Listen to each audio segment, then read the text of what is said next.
Morning, everybody. Larry here at Los Campeones in Eden Prairie, about 4:25 in the morning.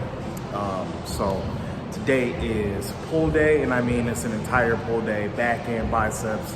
I wasn't able to really fit in my normal pull day that I do later in the week because this week has been kind of off. So here today, gonna do it today. Bought out the prime handles for biceps too, so it should be a really fun one. I see a lot of things in the Instagram space and the TikTok space, really in the social media space in regards to back building, bodybuilding. And I'm seeing a lot more people just get away from stuff like bent over rows, stuff like deadlifts, one arm rows, and we're going more of the machine route. Okay, now I'm gonna say this with a little bit more of a context.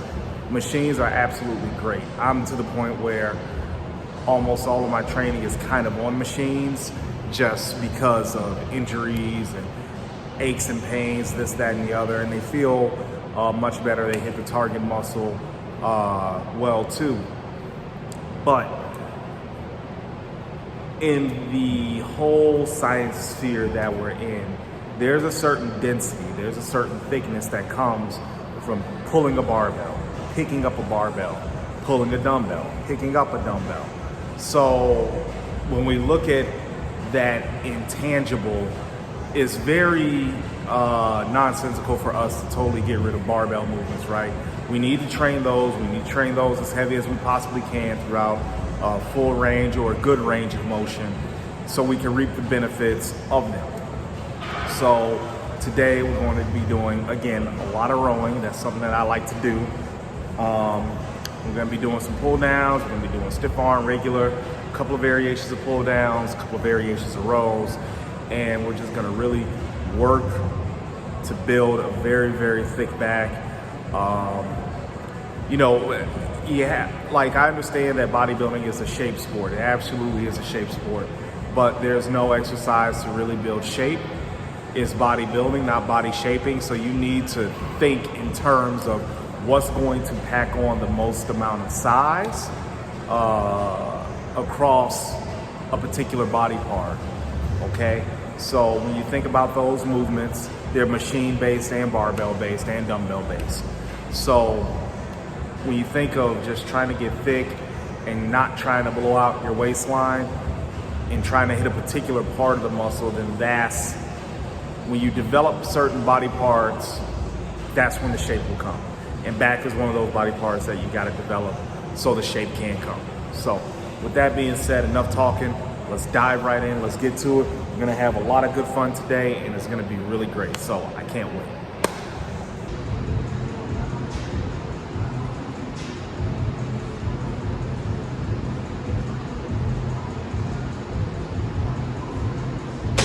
Okay, kicking it off very simple with some neutral grip pull downs.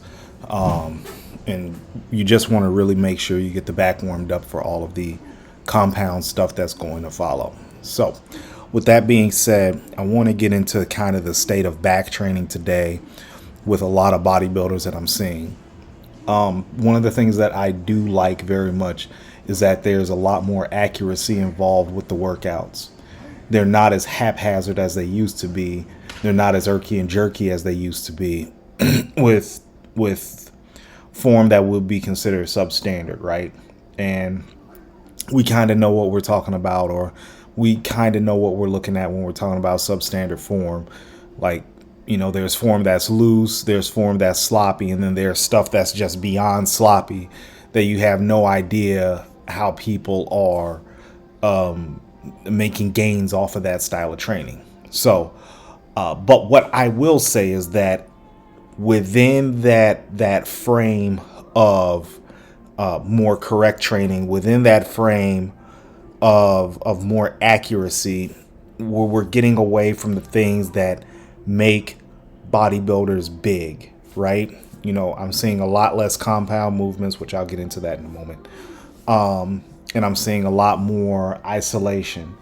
So just to give you a framework of where I'm coming from when it comes to muscle building, I believe in compound and machine work, cable work, what have you. But I need you all to understand is that there's equal parts of it. And also sometimes there's unequal parts of it depending upon what stage in the training cycle I'm in. So here's what I believe when it comes to building size and comes to building a lot of muscle. I believe that you pick the best exercise that's going to hit the biggest part of the muscle in a way where the majority of the muscle is fatigued. After that is done, then you go on to your other movements to totally finish out the muscle. So today, what you're seeing right now is back.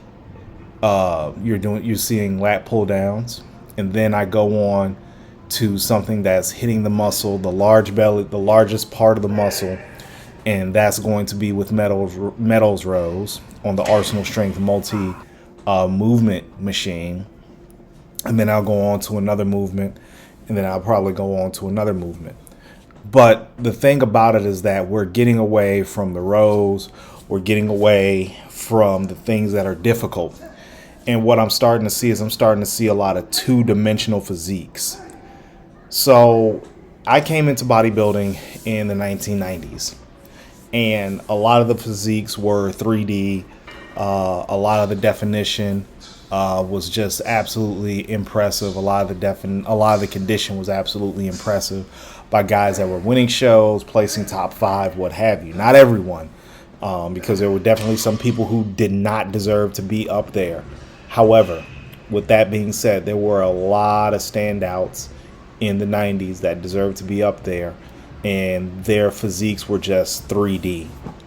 What I'm starting to see now is I'm starting to see a lot of two-dimensional physiques, and we can't even say it's the drugs because everyone uses the same stuff, to be quite honest with you. So what I'm thinking is that the great equalizer is the diet, and the great equalizer is the training. And I believe that's important for pro and amateur to understand, is that the stuff is not going to come from pharmaceutical needs. It's going to come from your training and nutrition. That's what's going to set you apart, and that's why it's so emphasized so much in our sport. But I'm seeing a lot of people get away from the basics. I'm seeing people going the lower protein route, which may be fine if you have a health ailment. That's wonderful. I see a lot of guys going the lower volume route, which is fine in certain phases of training. I don't think that the way I train, which is more of a volume approach, is the best way. But what I do think is that I think that if you are a person that needs to put on size, you need to pick those exercises that hit the largest part first. And then when you go to your cable stuff, when you go to your machine stuff, that's when you need to work all of that a lot more severely than you would a barbell lift or dumbbell lift. To be absolutely honest with you, barbell lifts and dumbbell lifts are very important because they help build thickness, but also it enables you to neurologically connect with the muscle a little bit more because you're pushing it against a maximum force. So it basically wakes up your nervous system. And that's kind of what you want when you walk into a workout. You want your nervous system to be ready, to be firing. And if you train at an early time like me, starting off with a machine movement and then going on to a barbell lift or a machine lift is extremely important. Then when you get to your isolation exercises after you do your 2, maybe 3 compound movements, right? That's when you start to do the drop sets, the supersets, anything to just engorge that muscle with blood, totally exhausted, and just make it full round and hard. A lot of people are going to disagree with this. A lot of people are going to say, well, Larry, you haven't built a physique that's credible.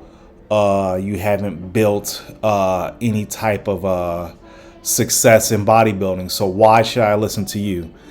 And here's the bottom line with that. You don't.